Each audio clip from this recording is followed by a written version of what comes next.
wesikirize ekimukugiro kutukajayagala Katonda aleta tokinagimuwa omuntu kyokkagikwata nagirikako embeera wegenda mumaaso netabuka olwo nanoonya afuneweyo ekukuma entalo z'ensolo nazerwanira nga baba Katonda naye atuuka namulekawo yavaawo entalo tezitumenya Abafirisuuti zabamenya n'okubata kati entalo zange ngamba Yesu yarwana yekka annyamba ne mpitamu yavaawo entalo tezitumenya Abafirisuuti zabamenya n'okubata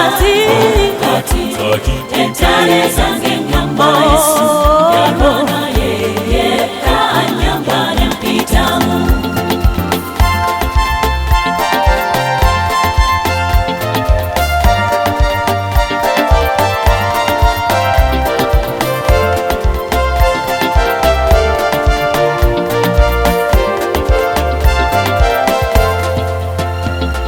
omuntu agenda mwatula nsobera neyeewaayo okukola kyasobola entalo ze nezimumegga nasoberwa Katonda nga yamukereka wamma embeera egenda mwatula entabuka netukanka n'omulabe nagaziwa netuyiya ngeri ki gye tusomoka Katonda nga ye ali awalinze kyosaba yavaawo entalo tezitumenya Abafirisuuti zabamenya n'okubata kati entalo zange ngamba Yesu yarwana yekka annyamba ne mpitamu yavaawo entalo tezitumenya Abafirisuuti zabamenya n'okubata kati entalo zange ngamba Yesu yarwana yekka annyamba ne mpitamu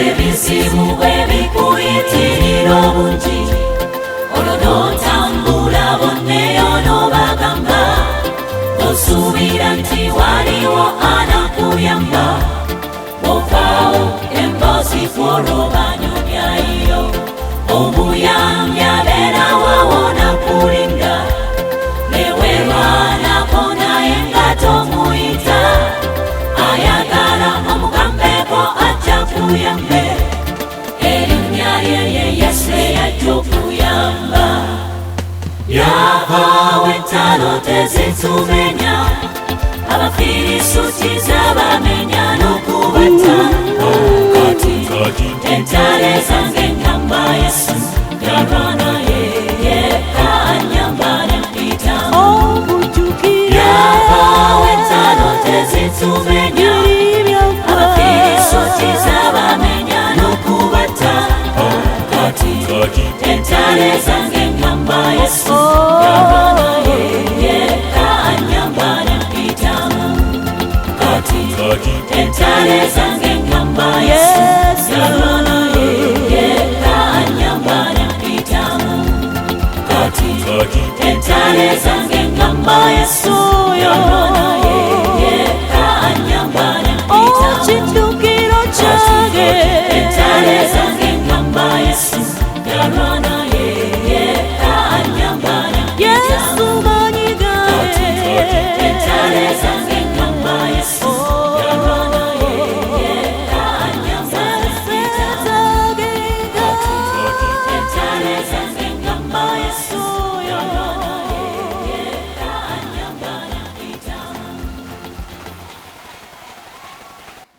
Mukama yebazibwe nnyo.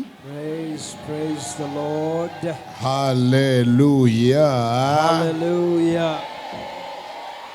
Lwaki Mukama tetumwongera engalo nga nnyingiko okusinga? Why don't you add a big clap for Jesus? Hallelujah.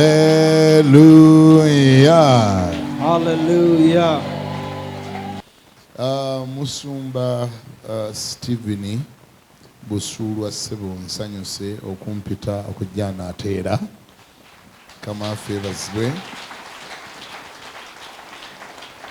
njagala okwebaza Mukama Katonda olw'omulimo gw'abakozesa wamu n'omukyala Busulwa for the tremendous job God is making you do here. Glory to God. Ne tiimu yonna ey'obuweereza buno. And the entire ministry team yonna mwebale nnyo omulimu gwe mukola buli lwe nzija ano nsangawo enkyukakyuka nakati nziraba z'amaanyi nnyo. Thank you for the changes. Whenever I come here I find tremendous changes. Even I can see now. Glory to God. Mwebale okulemerako. Thank you for sticking on. Mwebale okwagala Mukama. Thank you for holding on. Mwebale okuyiwawo omubiri ku lw'obwakabaka bwa Katonda. Thank you for standing in for the kingdom of God. Mwebale bendera y'obwakabaka ogireka waggulu.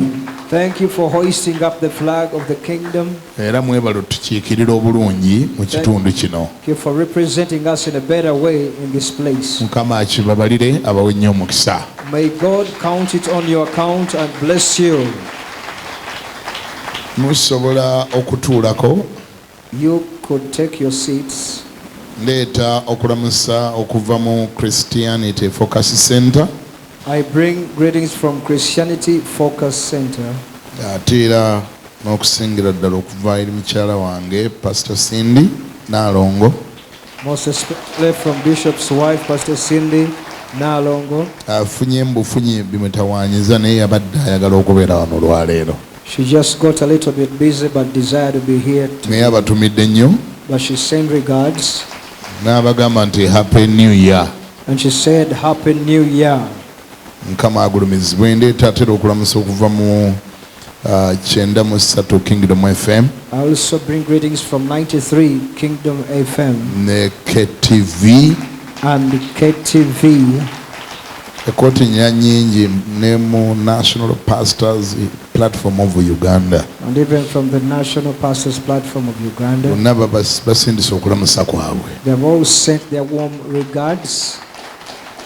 Mukama agulumizibwe. Glory to God. Yabayisa mu mwaka oguwedde. Who took you through last year. N'okusingira ddala mu giri emyaka emikambwe egyatuumibwa egya COVID. Most especially through the other tough years that were codenamed COVID years. Yeebala okuba nti yabalekawo ne muba nga mukyamoga nga mukyatemya. We thank him for sparing your lives, that you are still alive. Omwerabize yekka ekyo yatakikubira mu ngalo Katonda abanga yakulekawo ku lwa COVID. It's only the forgetful one who does not appreciate God who spared your life during COVID. Mukama yeebazibwe. Hallelujah. Njagala tugende mu kigambo kya Mukama ky'alina ku lwaffe olwaleero. I want us to go into the word of God that he has for us today. Mukama yeebazibwe. Hallelujah.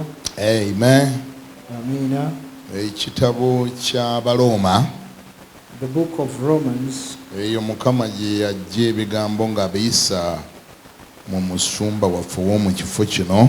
That is where God got the words, getting them through a pastor of this place. Musumba Stephen Busulwa.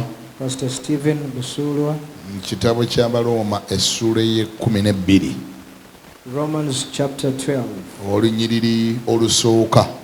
From verse 1.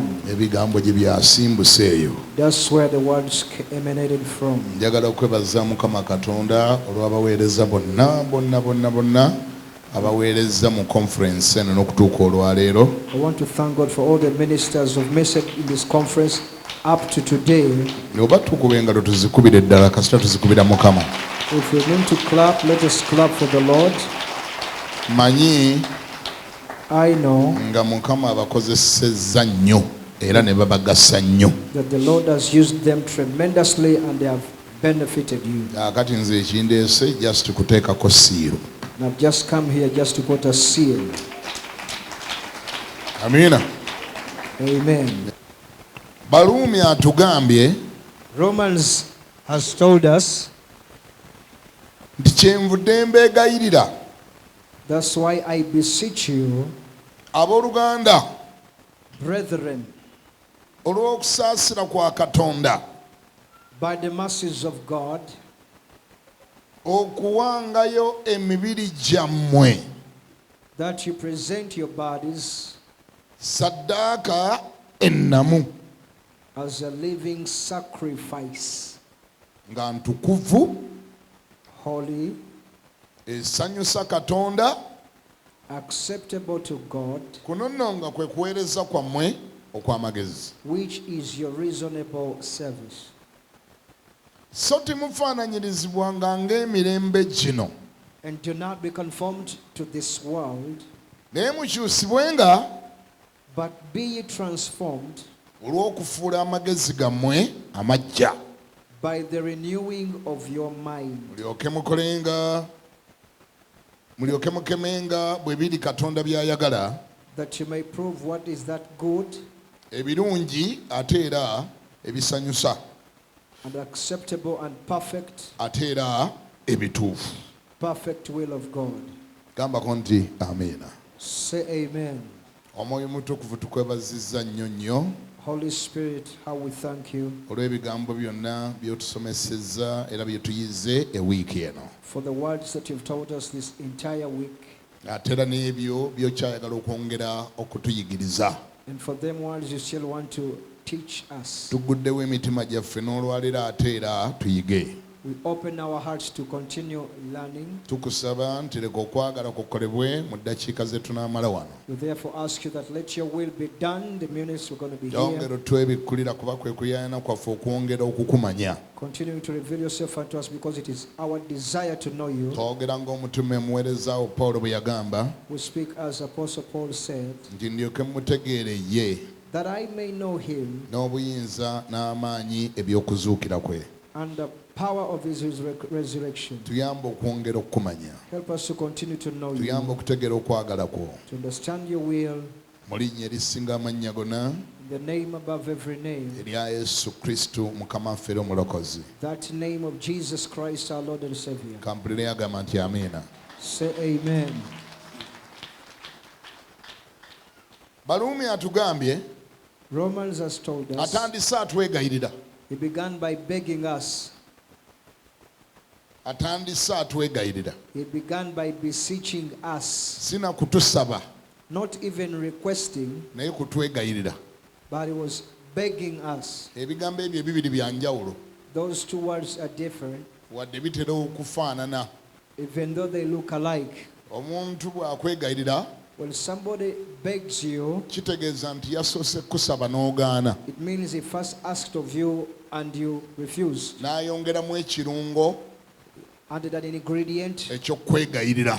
of asking or begging you. Omutume agamba nti kyenvudde mbeegayirira abooluganda The Apostle Paul says, I beseech you, brethren, olw'okusaasira kwa Katonda kwe yatusaasira, by the mercies of God with which he had mercy on us, olw'okusaasira kwa Katonda kwe yatulaga, by the mercies that God bestowed unto us, olw'ekisa kye yatukwatirwa, by the mercy he had towards us, kubanga tuli wano lwa kisa. because figure out we're here because of the grace. Twalokoka lwa kisa. God saved because of the grace. Ffenna nga bw'otulaba wano tuli basaasire busaasizi. Just as you see us here, it's only mercy and the grace of God. Tewaliwo n'omu kufa yakwalifyinga okubeera kino kyali. Nobody among us qualified to become what we are. Okuyita mu jjajjaffe Adamu, Through our father Abraham, we all got disqualified. Fenna twasuula ebisuubizo And we ebisaanyizo. were all condemned. Fenna ne gutusinga ne bagutusalira. Ffenna ne batuteekateeka okuyingira mu Geyeena. And we were all sent for hell. Eyo nno nga gumaze otusalirwa Katonda gye yatujja ate. When we are already condemned, that's where God drew us from. Bwe waba waali luzira twali tusula mu kondeemu. If it was Luzira, when the condemned section. Kondeemu gye batereka abagenda okuttibwa. That is where they keep those who are going to be hanged. ng'essaawa yokka ey'okubatta ye tannatuuka. When it's just their time that's not yet come. Kitegeeza babeera baawoza Meaning that they came and they gave their, ne gubasinga, and it was against them, omulamuzi n'abasalira ogw'okufa, they were condemned to death, ne babatwala mu kafo ako ke bayita condemn. and they take it to that place called condemn. Ffenna nga bw'otulaba wano twali twaggwa dda. All of us, it was a done deal. Tojja kumbuuza nti naye nze nali nakola ki? You're going to, you don't ask me what had you done. Wali wayonoonera mu jjajjaffe Adamu. You had seen through our father Abraham. Omuntu omu yambuza ennaku ezo. One man asked me recently, Nange naye kaakati they said, but now, kati ffe abataaliwo nga Adamu ayonoona kati ffe Katonda yali atuvunaana ki olwo? those of us who were not there when Adam was sinning, what was God holding against us? Ffe tetwaliwo Adamu ng'akola ekintu kye. We were not there when Adam was doing his thing. Kakati olwo ffe yali atuvunaana ki olwo? What was God holding against us? Ne mubuuza ekibuuzo Then I posed the question. nti singa obadde ozzeeyo ewwo eka olwaleero I said, if you were to go back home today at your place, n'obikkula kapeti yo and you opened your carpet, n'osiŋŋaanamu omusota omukulu and you found a huge snake, gwa mita nga 2, almost close to 2 meters, naye nga gulina n'obusota obuto bwe gwayaludde eggulo oba ennaku nga 2 eziyise obusota obulala obuto nga 8. but he had other 8 serpents or snakes that were just from childhood. Ne mubuuza nti okola ki? I asked him, what do you do? N'agamba ngu bba. He said, I hit the snake. Ne muga nti ate obuto. I said, how about the young snakes? N'agamba nabwo mbukuba. He said, I also hit the snakes as well. Ne mubuuza And I asked him, kaakati ate obuto obeera okuba bwaki? so why do you hit the young snakes? Buba bwakoze eki? What had they done? Naawe obulaba baabwaludde eggulo, You see, they're just already too young. tebulina muntu yenna gwe bwalumye, They haven't beaten anybody. kati gubeera okuba bwaki? Why do you beat the snakes? The young N'agamba nabo bubeera dangerous buba bujja kukula bulume. those are also dangerous. They're going to grow and also bite. Ne mugaa ndi ekyo nno kaakati Katonda naye kye yakola. But I said that's exactly what God did. Bwe wali kasota kato nga Adamu gwe musota omukulu. You were just a young snake and Adam was the huge big snake. Bwe wali eri mu ntumbwe za Adamu bwe yali ayonoona. You were in the loins of Adam as he was sinning. Kaakati naawe wajjiramu obusagwa. You also came with some kind of venom. Omusota guli omukulu ogubba lwa busagwa. You hit the big snake because of the venom, Naye nabuno obuga ndi engeri nabwo gye bwavudde mu guno nabwo bwetaaga kukuba nabwo bulimu obusagwa. saying that because the offspring of the big snake, they also have venom in them. Endwadde ezimu ezaatujjirira ennaku zino zaayongera n'okikakasa. Some of the sicknesses that befell us these days have just affirmed it. Edda ennyo bwe nalabanga abantu abalina HIV, Those days when I saw HIV patients, olw'okuba baali batugamba nti HIV ajja lwa bwenzi. because they told us it comes through fornication and adultery, Naye nendowooza buli amulina alabika aba yayenda. I said everybody who is infected with HIV must have fornicated or committed adultery. N'amala kulaba mwana wa mwannyinaze, I first saw the son of my sister, my mwannyinaze yalwala sister. emyaka nga 15 egiyise My sister oba fell 2 sick 20 years ago n'afa. and she passed away. Yalekawo omwana omuto yalina emyaka 8. She left a son 8 years, Omwana naye n'alwala. and even the child fell sick. Tumutambuza omujjanjaba. We moved him around for medication. Siriimu n'aluma omwana atayendanga nako. He was infected with HIV, the person who never fornicated at all. Ate nga nze nali bakintaddemu nti siriimu bulwadde bwa bwenzi. Naye n'omwana nga teyimuto alina emyaka 8, 9, 10 tayendanga nako. And yet the child was 8, 9 years, had never committed adultery or fornication. Akati nkyanyongera okutegeera nti n'abatayendangako nabo yabakwata. I got to learn that even those who have never fornicated or committed adultery, they also catch it. Yamugjawa?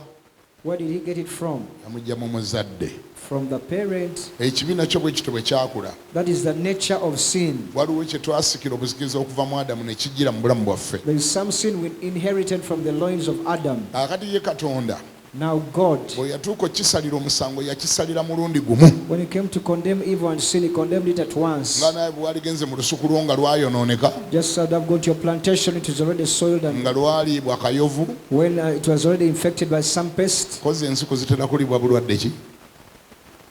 What are the diseases that attack banana plantations? Ensiku zitera kulibwa bulwadde ki? Kayovu naani? nga ne businga n'olusuku lwo nga lwonna lwaliibwa ebiwuka You find your plantation infested with pests. n'oga nti kati ebintu bwe bituuse And you say, now byonna ngenda ddusaawa I'm going to slash it all. n'osaawa ebikulu n'obuto You slash all the old and young plants. kati ekyo kikugirayo ekifaananyi kyekyabaawo ensi eno yonna bwe yayonoona It paints a picture what happened when the entire world sinned. era ekigambo kino bannaffe abakatoliki kitera okubatawaanya It bothers our fellows, the Catholics. balwanga nti obwana obuto Somebody say, now the young children, katonda agenda bukola atya what will God do to them? obwana obuto katonda agenda bukola atya ku nkomere Because the young at the last day, what will God do? bangu obwana obuto bubeera nga bumalayika Because they are innocent, they're like angels. nemugamba wekito bwe kyali badde naye okusinzira ku standard za bayibuli I said that's how it should be, but according to biblical standards, obwana bwonna obuto bw'abantu abatalokoka nga bugendagenda mu muliro all the young children of those who have not yet confessed Christ are going to hell. olinaga ndi kiki He said, kati obwo bwakola ki what sin did they commit? nemugamba bugendagenda mu muliro I said they're going to go for hell for sure. era nga bwe yakikolako era bw'ajja okiddamu Just as he once did it, he's going to do it again. kubanga era ne ku mulembe gwa nuuwa Even in the days of Noah, teyasooka kugamba nuuwa ndigenda ku kyalo ng'ononderalonderamu obwana obuto bwonna obukuŋŋaanya obuntere mu lyato never asked Noah, go and collect all the young children, put them in the ark. bwonna bwagendera mu mazzi All of them perished in the waters. abaana b'ababi babeera babi The children of the evil are evil. olina omukisa gwe bwebanga oli wano nga walokoka You're blessed if you're born again and you're here. olina omukisa bweba walokoka Blessed are you if you're born again. era yongera okunyweza okulokoka kwo tokuzannyiramu Just get assurance of your salvation. Don't play games in your salvation. lwaki ŋŋamba tokuzannyiramu Why do I say don't play games? bw'otulaba wano As you see us, omusango naffe gwali gwatusinga nga bwe gwasinga abalala we were once condemned like others are condemned. era ffenna twali tugenda mu geyeena And we were all headed to hell. bayibuli egamba bweti This is how the Bible puts it. nti amukkiriza teguli musinga That he who believes him is not condemned. naye atamukkiriza gumaze But the one who hasn't believed him has already been. gukoze eki Gumaze. amukkiriza teguli musinga If you believe him, you shall not be condemned. naye oyo atamukkiriza gumaze But the one who hasn't believed has already been. so si gugenda musinga wabula gukoze eki Has already been gumaze condemned. gwaggwa dde okusalibwa It is already set. twali basalire abaali eruzira mu kondemu mu nsi y'omwoyo We are condemned for death like Luzira, the spirit world. eyo nno yesu gy'atusanga That is where Christ met us ng'amaze okusasula ebbanja lyaffe after paying our price. n'agamba kale mufulume mujje mungobere He said, come out and follow me. kyamukisa mbi nti wakyaliyo abalemerayo mu kkomera So unfortunate, others are still in the prison. naye amazima gali nti gwe nange eyo gye baatujja But truth be told, you and I, that's where we're gotten from. njogera ebigambo ebyo byonna mbereko kyenkulaga I'm speaking all that to the intent that lekeraawo okuzannyiramu ekyo kye wayingiramu stop playing in that thing that you entered into. wali tolina de qualification n'emu You didn't have any qualification. omusango gwali gwatusinga nga gwatusingira ddala We were fully and fully condemned, and also baatusaasira busaasizi we were just pitied and had mercy on. singa nyina engeri gye nsobola okukubajjulamu omutwe ne nkikuteekamu okitegeere nti baatusaasira nakyo naali kikoze If there is a way I could open up your skull and put this thing into you to show you that we just buli mercy lwotegeera on nti us. baakusaasira busaasira oyongera okwetowaza Whenever you understand that was mercy showed on you, you just humble yourself. okendeeza olugezigezi You reduce the wiseacre. otegeera nti wooli weetaaga okwegenderezaawo ennyo You understand that where you have to be very careful. omuntu bw'akusiŋŋaana ekiro When somebody finds you at night, nga wabadde olinnye bbaasi eva masaka you're headed, holding the bus to Masaka, baasi n'efiira yaluka mu lwera and the bus gets a problem in Luera, kyokka ng'eka waleseeyo omwana ayonka but at home you left a suckling child. olina kusanga ng'avuga emmotoka ye ku ssaawa mukaaga ogw'ekiro Somebody finds you at midnight driving their car, ng'ogezaako kanyooma trying to walk by foot. olukubyeko ekifuba You've just tried to walk by foot. ssaawa mukaaga At midnight, n'akusibirako emmotoka they finally stop. naga kiki Said, what is it? nubwa tubali twalinnye emmotoka naye yafiiridde wali So he bought a car, but he's got a problem. kati ngezaako okutambula kubanga ateeka naleseeyo omwana omuto I'm trying to walk to find my child at home. nagamba kale jangu oyingira wano I nkutwale said, come and I give you a lift.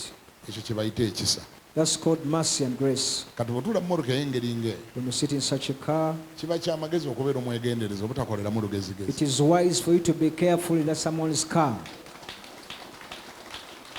kubanga ate kwategeerera nti olugezigezi tebaalukukubira For him to understand that you're still full of your wiseacre kwe kusinziira mu mmotoka muli n'otandika okuwa amateeka is to sit in that can begin giving rules and commands. nga tuteereko ka music yawo We say, do you have some music? Play some music. eba yakatuuka ekammengo noga naye wene ekammengo waliwo senga wange nagadi abeeranga oyinza okunyamba oyimireko wano ndabe ku senga wange ono. As you reach Kamengo, you say, in Kamengo here, there is my senga, my aunt here. Can you stop and I say hi to my senga? kale wamma ddala obeera olina olugezigezi You really have wiseacre. aba yakeeyongerayo mu maaso As I drive on, n'omugana naye ye tuyiseeko badde enkoko I say, was that chicken there? Was that Njagalayo chicken? ekyokulya oba kasooli oba nkoko yinza okuyimirako awo ngule kasooli ono Can you stop and I buy some maize?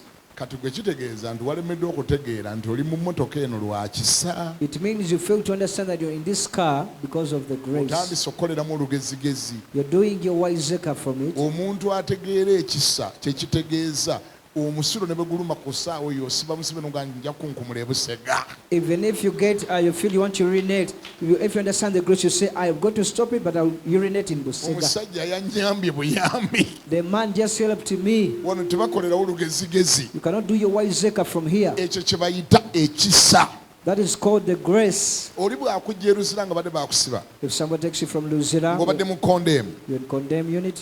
edda ennyo kyateranga okubaawo simanyi lwaki kati kikyabaawo It used to happen. I don't know why it doesn't happen these days. independence bwe yabanga eneetera okutuuka obanga etuuse When independence was approaching, pulezidenti yateranga okgenda eruzira kubanga constitution ye yekka yekka gwekkiriza okukikola the president normally went to Luzira because he was only allowed by the constitution. alina prerogative ekkiriza okusonyiwa omuntu yenna gwe baasalidde ogw'okufa He had the prerogative to forgive any person condemned for death. kati yateranga okgenda eruzira Could go to Luzira. nagamba nti bano abasibira ki He said, what was your case? ne bamunnyonnyola They could explain him. nagamba kale waabwe abali awo bonna bonna n'abo abali awo mwena mufulume He said, all of you by my hand, out.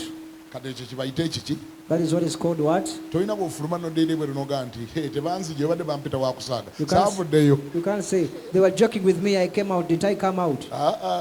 bweri mu kkooti gwakusinga The court, you are condemned. era ne bakutwala mu kondemu ng'olinze gwakufa You're waiting for your hanging. kaakati ye gye obadde olina okufiira gyakugje Now he got you from the death row. kati bw'ovaayo kye bayite ekiki When you come out, that is called era tolina grace. bw'otuuka wali mu luggya You can't make it in the compound. noga ndi banfunira akasimu njagala esimu ya mobile Give me a smartphone. I want a mobile phone. banjagala okunywa soda ne keeki I want cake and soda now. mpulira ne appetite ey'enkoko I feel I want to eat some kati chicken. obeera otandise olugezigezi Then you have begun the wiseacre. kubeera yesu mu ngalo yatukolera ekisa Clap for Jesus who did great, who had mercy on us and grace.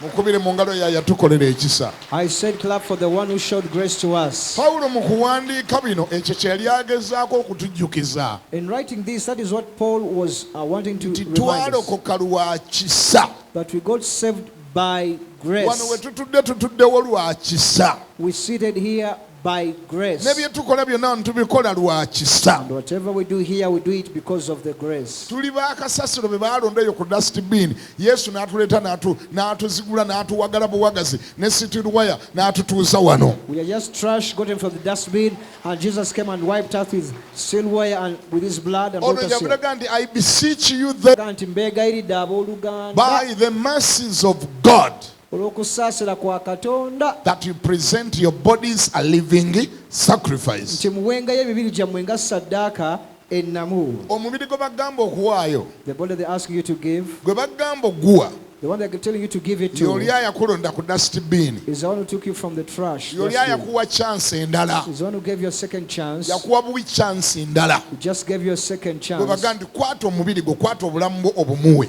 So he said, get your body, your life, give it to him. obeere we Become his. nga tokyaliwo ku lwa kirala naye nga you live to glorify his You name. no longer live for anything wabula ng'obeerawo okugulumizisa linnya lye. ani awulira ngambeko nti amiina Can you say amen? akozesa ekigambo ekirala kye njagala okwesibako awo He used a certain word I want to stick with. to present your bodies a living sacrifice. Nti mbeegayirira okuwangayo emibiri gyammwe nga ssaddaaka ennamu. Ladies and gentlemen, Baami n'abakyala, God from the beginning, okuva ku ntandikwa,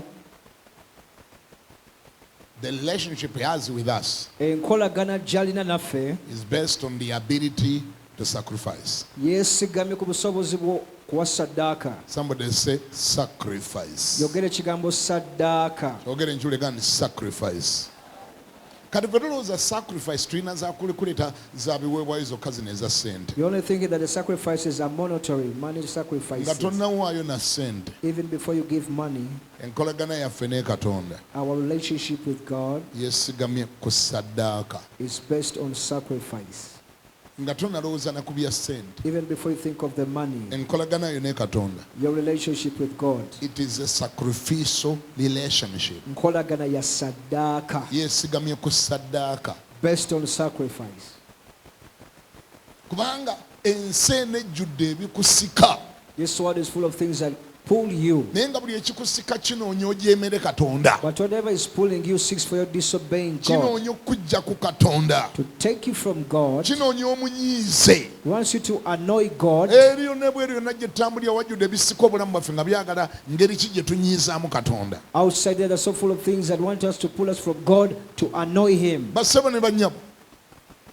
Bassebo ne bannyabo. Ladies and gentlemen, Nkolokoka singa mbadde wakuwa linnya ddala. if I was to give salvation another name, Naalikuwadde sacrifice. I would give it saddaaka. Getting saved is sacrificing. Okulokoka saddaaka yennyini. Bw'oba tosobola kuwayo saddaaka tosobola bulokole. If you can't give a sacrifice, you cannot manage salvation. Kubanga oba oyagala oba toyagala kino kye kirina okukostinga. Because whether you like it or not, it will cost you something. Yesu yagamba bw'ati This is what Christ said, nti anjagala that whoever loves me, yeefiirize yekka, let him deny himself, yeetika omusaalaba gwe, carry his cross, angoberere. and follow me. Eyo standard y'obulokole. That is the standard of salvation. Eyo standard y'obulokole. Tetulina definition endala yonna. We don't have any other definition. That's why salvation is not a religion. Yensonga obulokozi si ddiini. Toli mu ddiini nate. You're not in religion. Oli mu kintu kye wayingiramu naye ng'okibeeramu kizingiramu okwesaddaaka. You're into something that you entered in, but for you to be in there, you have to sacrifice yourself. Oteeka okuba n'obusobozi obwetunulira mu ndabirwamu ng'ogiyimiriddemu bw'oti. You must have the capacity to look yourself in the mirror, N'olaba akabinako, look at your bums, n'olaba figayo, look at your figure, n'olaba amaaso go, look at your nga eyes. tewali naye abiwaanye mulala yina gwe n'obiwaana bulungi nnyo. Even before you praise those Naye your beauty, bw'omala obbiwaana obulungi, but after praising your beauty, byonna n'obisitula bukolokolo, then you carry it all, n'obiwumuza ku kyoto place it on the altar nga saddaaka. as a sacrifice. Naye bw'obanga tonnatuuka ku eyo level, If you've not made it to that level, ng'okyabiraba ndi bikyalimu value, you still consider them to be valuable, nti era oteekwa obbikozesa okulaba ng'obiganyulwamu. and that you must utilize them to benefit from them, N'owuliza ne mu loboozi agava eri ebweru agakubuuza ebibuuzo. and even listen to other voices from outside asking you, Gwe wenna omwana omuto olokoka otya? an entire young girl, how can you get saved? Tokulaba akabinako, Look at your bomb, tokulaba effigayo, look at your figure, tokulaba ebiyiso byo, look at your eyes, tokulaba ebbeere lyo. your breasts. Gwe omuvubuka omuto, A young man, ndowooza mbiwulira nga babyogera eyo. you hear them saying that, Bakubuuza gwe omwana omuto omutanyirira bw'ati olokoka otya? as good as you are, how can you get saved? Laba figayo yonna ng'ogisaddaako otya n'ogiteeka mu byekirokole ebyo. Sacrificing the entire nice figure into salvation. Era abantu abamu eri ebweru bamanyi nti okulokoka kwe kutuufu. Others know that salvation is right, Mbu wabula okulokoka ng'oli muto kikyamu. but getting saved when you're young, that is the bad thing. Era oli yaŋŋamba Somebody told me, nti nze nja kulokoka ngaddiye kansooke ndyeryeko. I will get saved when I'm old. Let me first eat it. Maama nga nkwata figa eno yonna nga ngiteeka mu byekirokole, I get this entire figure, give it to Jesus, nga ngisaddaaka bwe ntyo. sacrificing like that. Oli yange nja kulokoka nga nkaddiye kansooke ndyeryeko I will byendidde. get saved when I'm old. Let me first eat what I can. Ne mugandi Katonda nnaawulidde ng'okyogera. I said, God had you. Kati gwe olina bukakafu ki ng'oli kaddiwa? What assurance do you have that you'll grow old? Ye abange, Beloved, lwaki Katonda oyagala kujja gy'ali ng'omaze kukaddiwa? why must you come to God when you're old? Kagamba ye Katonda y'ayagala ebisensebuse. So it is God who wants those things that are trashed.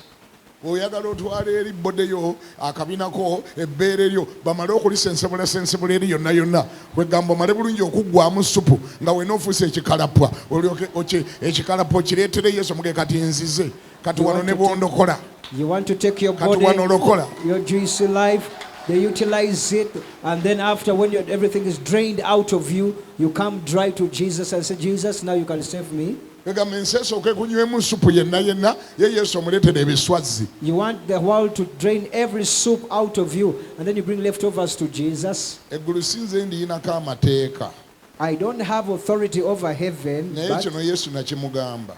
but I told Jesus this. Bw'aba ngaliwo ekijja okunyiiza nga tutuuse mu ggulu. If there is something that will annoy and offend me when we come to bwe heaven, ndiraba nga yesu awa omuntu empeera ayalokoka nga weza emyaka 80. I see Jesus giving a reward to somebody who got saved at 80. I'll say, Jesus, you're not fair. Bamuwe w'okutuula atulaawo kimala engule yaki. Grant him where to sit. White a crown for. Abasajja twewayo ne tuwaayo obulamu bwaffe bwonna ne tuyiwawo ne twerekereza ebiwala ebyebigula ne twerekereza enguuli ne twerekereza omwenge ne twerekereza kwete ne tuleka walagi bannange shia mutubalemu amagezi nammwe. We've left our lives. We came for Jesus. We left the beautiful women. We left the alcohol. We left going to discos. Mugambula bw'otya. But bagambye tetulabagana maaso tegalaba. don't we see? Don't these eyes see? Galaba naye ebintu twabireka bulesi. Bishop Bagambe, the eyes see, but we just left them for Jesus. Tulaba. We see. Ate era tuli balamu. And we are functioning. Ate buli kitundu ekiri ku mubiri gwaffe kikola. And every organ on our body functions. Naye. Gundi tiweekoza tuli balamu ebyaddala. We are fully normal, please. Naye twagamba bugambe waayi. We said it, but Lord, lino liringa lyato lya Noah. this is likened to Noah's ark. Omanye eryato lya Noah tewaliyo kirala kyaliyo okujjako discipline. There was nothing in the Noah's ark apart from discipline. Buli kapa eyali mu lyato lya Noah Every cat in Noah's boat yali ekyayina appetite y'emmese.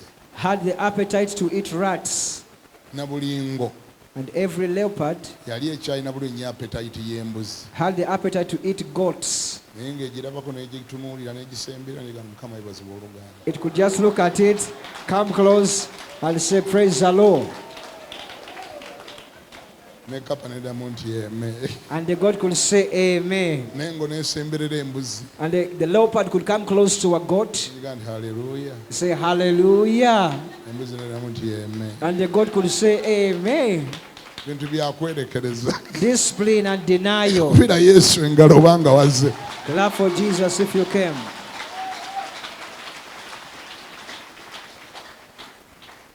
Kyenvudde mbeegayirira okuwangayo. That's why I beseech you to give. Kyagezaako bagamba byakuwaayo emibiri gyammwe nga ssaddaaka eddamu. Presenting your bodies as a living Bino sacrifice. mbyogera okubaako gwe nnyamba. I'm speaking this to help somebody. Mwabaliyo nga mulowooza nti kwegamba gweoli mulamu nnyo nnyo okusinga abalala, nti gwe omubiri gwe gukyamuse nnyo okusinga abalala, mbu gwe osaza nnyo okusinga abalala, mbu gwe Mukama anaakuyamba buyambi kuba tolina kyakikolera bw'oli ku lusaago. Those who think that for you are more excited than others, you are more alive than others, you function more than others, you're just joking. Toli superhuman, toli wanjawulo nnyo ku balala. You're not so superhuman from others, you're not so special. N'abalala bonna b'olaba mu bulokole beerekereza bwerekereza bwekeraawo okwenda nga weekwasa mbu gwe olina obuswandi bungi nnyo nnyo nnyo okusinga obw'abalala. Even others are just denying. Stop saying that for me, I have a greater sexual appetite than others, I have to fornicate. Stop it. Tira okwekwasa. Don't give excuses. Simanyi kye ndikola kubaira Mukama aliyamba buyambi bannange. I don't know what God will do. Let him have Nze mercy. simanyi nakyaki kuba buli woyita bakwana kati bannange oba onookola oti. I don't know. Because everywhere you go, they quote you, they love you. What will I do? Kati abasisita abamu bwe kyebakwega kye batamanyi ffe ekizibu ekituliko bo olwakuba babiibibi naye kati ffe bannange abalungi buli wootuuka wonna bannange bonna owulira nga buli muntu akwana gwe kati bane nze mba naakikola ntya. Okay. Because other sisters are a little bit ugly. Now, for those who are smart and more beautiful, everybody talks to you, everybody's after you. What shall I do? I'm so beautiful.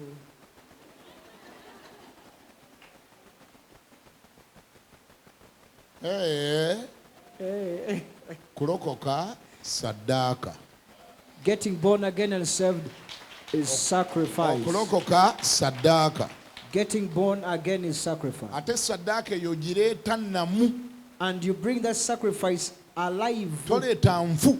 Not a dead one. Toleeta ndwadde. Not a sick wanu. toleeta ekaddiye Not a very old wanu. ogireeta ekyasagala bweti. You bring it when it is still very, very healthy. Kyeŋŋamba nti akabina okaleeta kakyenyeenya bwe kati nga kanyeenya. You bring the balm when it is still succulent. N'okaleeta ku kyoto kya Yesu n'okateeka awo. You bring it to Jesus' altar, your balm, and say, there you go. Ab'omu kika ky'omwe ne bakuba endulu bagamba mwana tusse bannange. Omwana alokose nga muto bw'ati bannange Yesu ayagala saddaaka ng'ekyalinamu ng'esagala. Your people clansmen say, now you have killed us. You're born again when you're young. Yes, Jesus loves living sacrifices. Yesu naye ebirungi abyagala. Even Jesus also is in love with good things. Ebiramu nabyo abyagala. He loves the living things. Era oli bw'amala okwogera byonna by'ayogedde. After speaking whatever they want to say, Mwana kiina ebiisa ebiringa ebyendege. you have very beautiful eyes. Ensingo y'ebiseera. Very beautiful neck. Akabina kalinga manya akagundi. Your bum is like for... Bwe bamala byonna obyogera. After speaking all that, Oli mugendi weebala okukawaana akabina. he said, thank you for praising the balm. Naye kati we twogerera ka But Yesu. as we speak, it belongs to Jesus. Weebala okuwaana ebiisa ebyo. Thank you for praising my Naye eyes. katugulumize ku Mukama Katonda yabimpa. Let us praise God who gave them to me. Sijja biwa ggwe. Won't give them to you. Kubanga si gwe wantonda. You're not my maker. Katonda yabimpa ebiiso bino. The God who gave me those eyes, Katonda yampa akabina kano akalinga endoddo. who gave me this balm, like a Katonda rose. yampa feesi eyenyirira. That God who gave me that beautiful face. Nasalawo ne ngimukwasa kati ye. I decided to give it to him. Now it's his. Ekyo kye bayita okugulumiza Katonda. That's what's called glorifying God. Ani awulidde ngambeko nti amiina. Will you say amen? Bayibuli kyevudde etugamba mu ngero That's what the Bible says in ssatu Proverbs mwenda. 3:9. Ngero ssatu mwenda nalwo olumpe tulyoke tukomewaawo. Give me Proverbs 3:9. Ngero ssatu mwenda agambye ki? Proverbs 3:9. What does it say? Engero ssatu mwenda. Proverbs 3:9. Amma nsomerayo bw'aba aluddewo. Okay. Ngero ssatu mwenda gwe mbadde njagala naye oli ampadde ebintu birala. Apadde ate gundi oli era omanyi ngambye Proverb 3:9. 3:9. Wasoose okulaba wasome. Osangamu ekitiibwa Mukama Katonda n'ebintu byo. Ne bw'okoma kye mbadde njagala. Osangamu Mukama Katonda ekitiibwa n'ebintu byo. Naki? N'ebintu byo. Buli ky'oyina. Whatever you have. Use it to honor God. Okikozesanga okugulumiza Mukama. Buli ky'oyina. Whatever you Nga possess, n'omubiri gwe mwogutwalidde. including your body, Nga ne feesi ye ennungi mwegendedde. your beautiful face. Your beautiful face should not be a reason. Kafeesi k'akalungi ako tekalina kubeerera nsonga. Shouldn't be a reason Tekalina kubeerera nsonga. for you to dishonor God. Gwe obutassaamu Mukama kitiibwa. No, obanga avumye don't insult God. Mukama tomuvuma ate. Don't use the things he has given you to insult him. Tokozesa byakuwadde ate omuvuma. Don't use that balm to insult him. Akabina akakendoddo tokakozesa ate kumuvuma. Don't use the money God has given you to insult him. Ezo sente Mukama zakuwadde ate n'olina okumuvumisa. Don't use that car to insult God. Tokozesa motoka eyo okuvugama Mukama. Tomwereetera kwejjusa nti ate katoba namuwa yaaki. Don't cause him to regret why he gave it to you. Nali sinamuwa wano mmoloka abadde mulokole. Before I gave him the car, he was born again. Naye ssebo namuwadde mmoloka. I just gave him a car. Kaakati mwateeka basisita n'atwala n'abendako. Now he takes sisters and fornicates with them. Nga ninga yazizza omusango muwa emmotoka. As if I did evil to give him a car. Don't use the beauty. Tokozesa obulungi obwo. That beauty God gave you. Mukama bw'akuwadde. To insult him or to spite in his face. Okumuvoola oba okumwandulira amalusu mu feesi ye. Ng'oliga mugamba Mukama kati munange wampa obulungi kati kankubonereze. It's like, God, you gave me beauty, but let me now punish you. Ekyalo kino kyonna kirina okunyumirwa ku beauty ku bulungi bwange. The entire village must benefit from my beauty. Ekyalo kino kyonna kirina okunyumirwa akabina kange. This entire village must benefit Anti from gwe my balm. wakampa kangulage touch. You gave it to me, let me show you. Don't try to insult God. Togezaako okunyoomoola Mukama. Tovuma Katonda nga weeyambisa byakuwadde. Don't insult God using what he gave you. Kubanga ate waliyo abatabirina. Because there are those who don't have them. Ate waliyo n'abali babadde nabyo ne bibagendako. And there are those who once had them and those things left them. Kama feebazibwe. Hallelujah. Osangamu Mukama Katonda ekitiibwa n'ebintu byo. You shall honor the Lord with your possessions. Leka buli kyonna ky'olina Let everything that you have, okikozese kugulumiza Katonda. use it to his glory. Tomwejjusisa.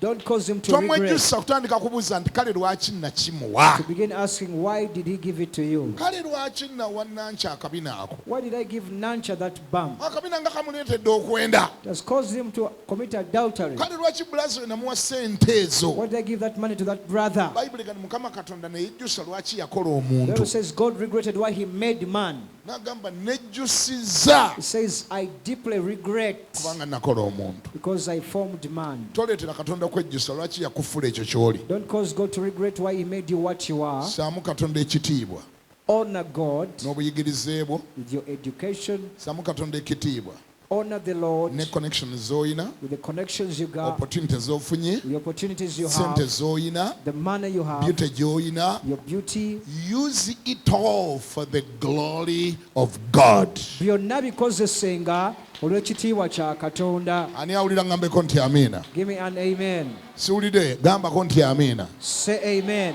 Tuzzeeyo wali we tubadde mu Baluumi. Let's go back to Romans. Agambye ati eri mu Baluumi gye tubadde. What did he say in Romans where we are? Present your bodies a living sacrifice. Nti muwengayo emibiri gyammwe nga ssaddaaka ennamu. That word bodies represents your life. Kigambo mibiri kikikira obulamu bwo. In other words, present your life Nti wangayo obulamu bwo to God eri Mukama as a living sacrifice. nga ssaddaaka ennamu. Don't use your life to insult God. Tokozesa obulamu bwo ate okuvuma Mukama. Buli dakiika gy'obeerawo Every minute you live, gyebalize Katonda. thank God for it. Kubanga obulamu obw'olina waliyo abatakyabulina. Because the life you have, somebody doesn't have it yet at all. Obulamu bw'olina waliyo abatakyabulina. The life you have, somebody doesn't have it. Ate nga si lwakuba nti gwe wabadde mwegendereza nnyo mu mwaka oguwedde okubasinga. And not because you're so more careful than others last year. Si lwakuba nti gwe wadde n'obukodyo bungi nnyo gwe n'owona n'osurvivinga gwe n'osigalawo bo ne bafa. Not because you have so many tricks and you survived and they died. Buli kyonna ky'olina era na buli kyonna ky'oli okirirwa kisa kya Katonda. Whatever you have and whatever you are,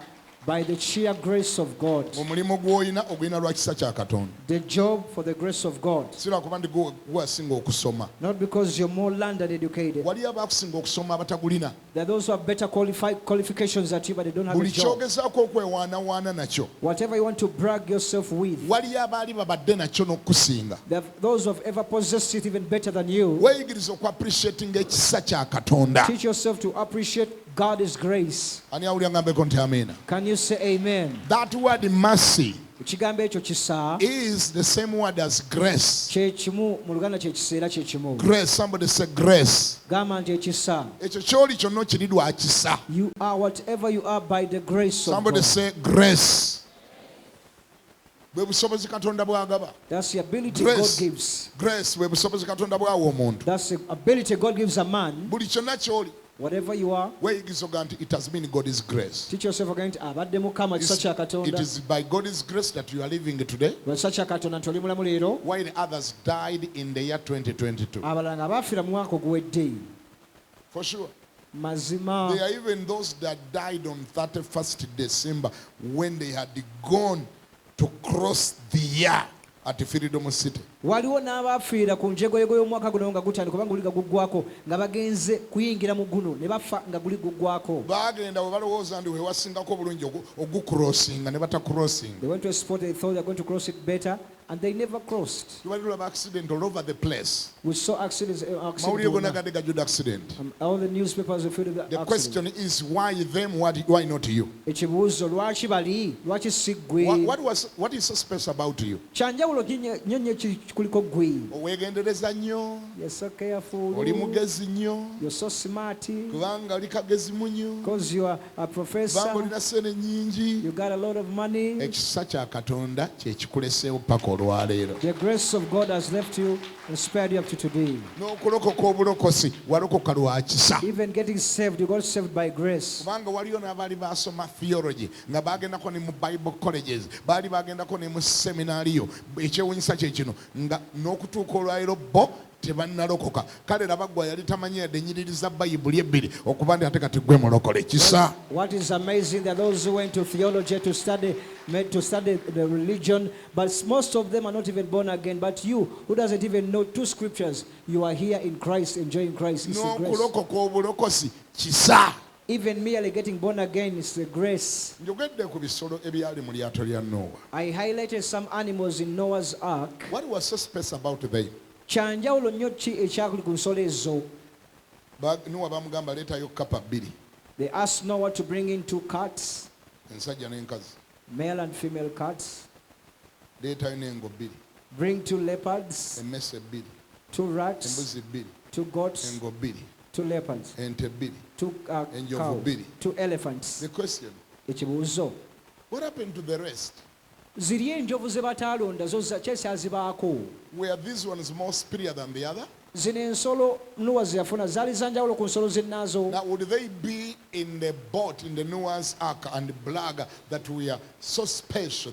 That's why Noah picked us. Kwegala zandyesanze mu lyato lya Noah ne zigamba ffe bwe mulaba tuli banjawulo nnyo y'ensonga Noah yatulonzeeyo. How do you explain that? Bwekyo kinnyonnyola otya? Grace, Kisa, favor. kuganja. Sura kubani zino zebaleeta zaali zanjawulo nnyo okusinga ziri ezaasigala eri ezaafa amazzi. Kisa. Not because these ones were so special from the other ones that perished in the waters. Otegeera kye bayita ekisa? Now do you get what I'm saying? Ndowooza egyo tutandikira okulabira ekisa. We see the grace from there. Nuwa okuva gye budanaga ndi nja kutwala eyo n'eyo. Noah to select some animals. Endala, I'm sorry, tulina ekifo kitono. Others we have little space. I'm sorry. Kitegeeza zino ze baggyeyo kisa. It means these ones that picked out were grace, because of grace. Era bwe zajja mu lyato So when they entered the ark, zaategeera kye bayita ekisa. they understood grace, Kubanga zaalingiza mu madirisa ne zirengera zinne waazo bwe ziri mu kutokomoka. because they looked into the windows and they saw other fellow animal perishing. Awo buli eyali mu lyato neeyongera okwegendereza. Every animal in the ark became more careful, Neeyongera okussaamu ekitiibwa ekifo weeri. began to respect where every animal was, Netandika okuvaluinga opportunity yagiweereddwa. began to appreciate and value the opportunity given to it. Buli emu neega nti wano. Every animal said, now, Engo neega nti wadde bakutenda okulya embuzi. the leopard said, however much you have an appetite for goats, Naye wano appetite yo gisibe ku mpagi. here now cut down your appetite. Kubanga embuzi z'omusajja ze yaleese mu lyato zirimu bbiri zokka. Akusiŋŋaana atya ng'emu ogikakkanyeeko ogigoba emisinde. Because he brought only 2 goats. Noah only brought 2 goats. How can he find you chasing the other man's goats in the ark? Ne Kapa neega nti And the cat said, wadde bantenda okulya emmese, however appetizing the mice or the rats are, naye appetite yange y'emmese kangisibe ku mpagi. let me cut down on my appetite for rats now. Kubanga Nuuwa akusiŋŋaana atya nga okkakkanye ku mmese ebbiri z'ayina, mwami Kapa ogisimbyeko emisinde mbuga oyagala kulya mmese. How can Noah find you eating or chasing the rats of Noah, finding you chasing them up and down in the ark? How? Kati bwakwatako oddawa. What if he gets you? What if he throw you out? Kubanga ekiddako kukasuka nga bakuyisa mu ddirisa naawe n'ogwa mu mataba. Because what comes next is to be thrown out into the waters. Waliwo ebintu nga byetaaga discipline. There are some things ebyetaaga okwefuga. Gamba naye bakulinaanye nti Kapa ggwe Tell your neighbor, you Kappa, wadde bakutenda okulya emmese yo gifugeko. but rule your appetite, control your appetite. Kappa gwe yadde bakutenda okulya emmese. Appetite yo gicontrolling. Control your appetite gisibeko ku mpagi. Cut down or just do away with your appetite. Ekaganze era bandeeta bantegedde era nze bandeeta bammanyi nze ndi Kapa nze ndi muli wa mmese gyendya gyenda bambanyi no girya. Kapa gwe. Please, Kapa gwe, control your appetite. Don't say, they brought me when they knew me, I'm a cat, I eat rice, I eat rats, they know me. You cat, control your appetite. Yongera omungambira oyo mulamuge nti ng'ggwe wadde bakutenda okulya embuzi naye controlling ku appetite yo. Nze Wangi onsonyiwe naye zonna ngo temulimu mbuzi. discipline. Okwefuga. We tuli wetaagisa ki? Where we need what? Tumanyi oli mulamu nnyo. We know you're functioning well. Tumanyi appetite ekuli waggulu nnyo. Your appetite is 100%. Naye tokolera wano fujjo. But don't do your stubbornness here. Wano tuli mu lyato lya Nuuwa. We are in Noah's ark, tuliwona lwa kisa and by the grace batusaasira na busaasizi they had mercy on us. eri ebweru waliyo enge ezaasigalayo Outside there, eziriyo and even goats. tetuli wano kubanga twakwalifayinga nnyo We're not here because we are overqualified. baatukwata ekisa ne batunalaga kale gwe jangu It was grace and mercy said, come. kale gwe jangu Okay, you come. oli kyage nti olw'okusaasira kwa It katonda says, by the mercies of God. kkiriza oweeyo omubiri gwo nga saddaaka ennamo Now allow and present your body as a living sacrifice. ninayo amiina yonna gye nsobola okufuna erudda lweyo Do I have a witness there?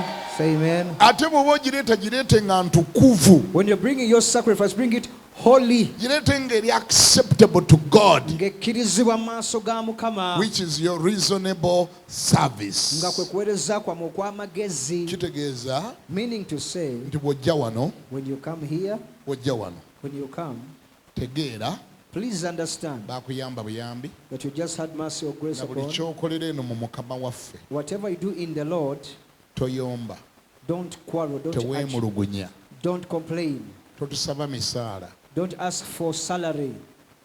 bwe baba bakuwaddeyo 1,000 lwebaze If they give you 1,000, appreciate it. bwe baba tebalikuwadde it is still okay If you're not even given chichali bulungi, kwe kuweerezaako okw'amagezi it is your reasonable service. tegeera butegeezi gye baakujja Understand where you're gotten from. otegere ndi gwoweereza Understand that the one you serve y'oli ayakulonda ku dustbin is the one who took you from the dustbin nga omaze okusuulibwa when you already thrown away. n'akulondayo He got hold of you ng'ekyuma ekimaze okutalagga as a rusted metal. n'akwereetera n'akuzigula He brought you up and purged you, n'akuwa chance endala yongere obeerewo gave you another chance to live, so si kukola by'oyagala not to do what you want, wabula kukola by'ayagala but to do what he wants. bw'oba omukolera If you're working for him, kikole n'omutima gwo gwonna do it with all your heart. kikole ng'okisanyukiramu As you do joy, kikole nga tokiyomberamu don't argue, kikole nga tiweemulugunya don't complain and murmur. kitwale ng'opportunity okuweereza mukama Consider it an opportunity to serve the Lord. totuwa hard time wano totuyombesa Don't quarrel with us, don't give us hard time. totubanja musaala mu kuba oyimba mu kwaya Don't ask for salary because you're singing the choir. totulemerako nti mulina okumba sente nze njera wano Don't say, give me money, I sweep the house of God. kikole ng'omanyi gw'okikolera Do it well knowing whom you're doing it for. nsobola okulirayo amiina emu Do I have a witness there?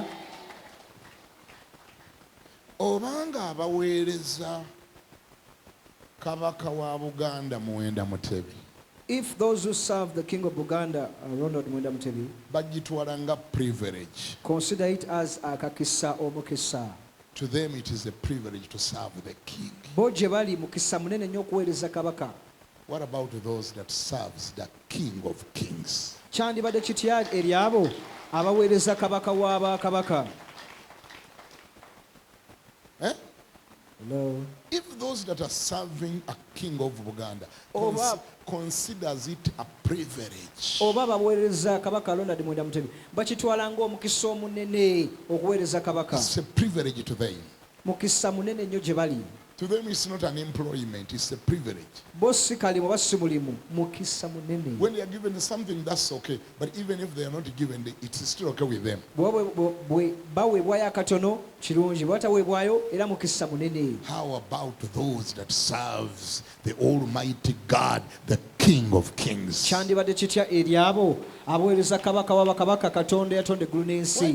Why do we need to beg you to come in the church and serve? Lwaki tulina okukusaba? Gundi jangu tukusabe ejja oweereze. Sigambi na musaba kumwegayirira. Why should we beg you? Lwaki twandibegayiridde? Why should we beg you?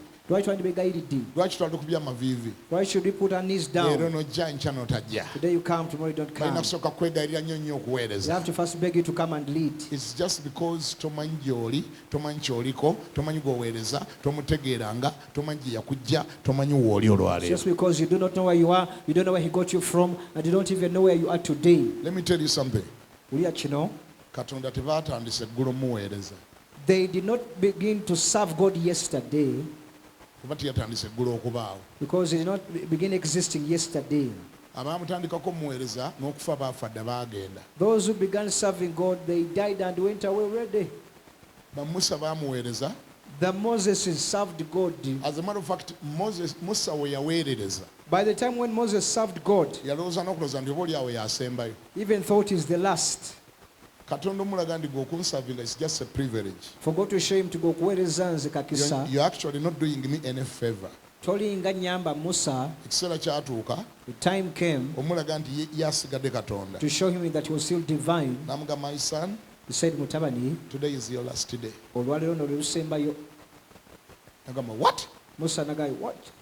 Namugamba, n'okuddayo togenda kuddayo. He said, you're not even going to go down the mountain. Wazze wano ngoze njogereko naawe oddizeeyo ebigambo naye togenda bizzaayo, toddayo. You came here me to speak to you, but you're not even going down. And what does that mean? Kikulaga ki? Think about it. Kirowoozeemu. Nze singa nze nali katonda, If I was God, I would always look at Moses as an asset. Musa nali mututenga ekintu ekyebbeeyi, ekintu ekikulu ennyo. I would make him to live forever. Kale naali muwangaaziza lubeerera. A man who divided a sea, musajja yeyawulamu ennyanja, a man who called food and came from heaven and people ate, eyayita emmere okuva mu ggulu abantu ne balya, a man who performed all those great miracles. eyakola ebyewuunya ebyo byonna. Naye katonda okukulaga nti ye katonda. For God to show you that is God, Toyinaayo gw'osobola mulaga eyo emboozi yammwe muginyumya eri wammwe ye ndi kyakatebe. You know this man who has died is irreplaceable. You know this one, God has no irreplaceables. ebyo mubinyuma byammwe ku nnyimbe ne mugamba nti kale ono afudde tazzikawo, ebyo bibooziboozi bya ku nnyimbe Emboozi zeewammwe. wa katonda teriyo mbu alinayo ba irreplaceable. God doesn't have abatazzikawo. Tabayinaayo. He doesn't have this. Singa yalinayo bali irreplaceable, Moses singa akyali wano. If God had abatazzikawo, Moses will still be here. Joshua yayimiriza enjuba mu bbanga awo singa akyali ku nsi wano. Joshua, who made the sun stand still, would be still here. Dawudi ayewunyisa yawandiika Zabbuli zonna singa ali wano olwaleero. David, who wrote those amazing psalms, would be here. Tunaayogera ku ani tulekaani. Whom would we talk about and leave out? Eriya ayayita omuliro ne guva ggulu singa ali ku nsi How wano. about Elijah, who called fire from heaven? Would be still here? Gamba ne bakunendi gundi kendeeza olugezigezi. Toli irreplaceable wano. Tell your neighbor, reduce on the wiseacre. Toli irreplaceable. You are not irreplaceable. Ne Pawulo yali akusinga takyaliwo. Even Paul, who was better than you, is not here. Katonda bwe baakuwadde akakisa omuweereza katwale nga kakisa akatayimu eno gy'oli wano kati. If God has given opportunity to serve him, take it as a blessing for you to serve him right now. Era kakozese kati. Use it in the now. Singa ogenda n'okyalirako abantu abaali babeera wano. If- Bolaba abo abajjudde mu Bayibuli abatakyaliwo ne bakunyumiza how much they miss to be here today, how much they miss this generation, what they would do with WhatsApp if Paul was here today. Ebyo gwe byokolera mu WhatsApp yo, ebyo obufaananyi obw'obusego bw'osibwa oweereza. Pawulo si bwe yalibadde aweereza bbaluwa Abakolinso. If you could go and ask those people, those who sent abatazikawo nobabuuza baali kubuulira engeri gye basubwa okubeerawo okuweereza Katonda. Now like you using WhatsApp, Paul would have been sending emails of the gospel to people rather than using it for what you're using it. Those guys are wishing they were still here today. Bo baagenda naye bali awo beesunga basuba bagamba singa ffe tubadde mu mulembe ogwo. Naye gwe ali mulembe guno tomanyi na ky'olina. But in this generation you don't even know what you Oli have. wano ozannyisa tayimu yo. You're here playing with your time. Ate ka tayimu akatono ennyo k'olina. And the very little bit of time that you have, Nkyogera n'eddoboozi ndikakkanyiza. I'm even toning down my You voice. don't have all the time here. Wulira tolina budde bwonna ku nsi kuno. You are only having this time you have today. Olinawo ko bwaleero bwokka bw'okakasa olwaleero. Kyemmanyi eri kati ogamba fire. You're saying fire, bisho muliro.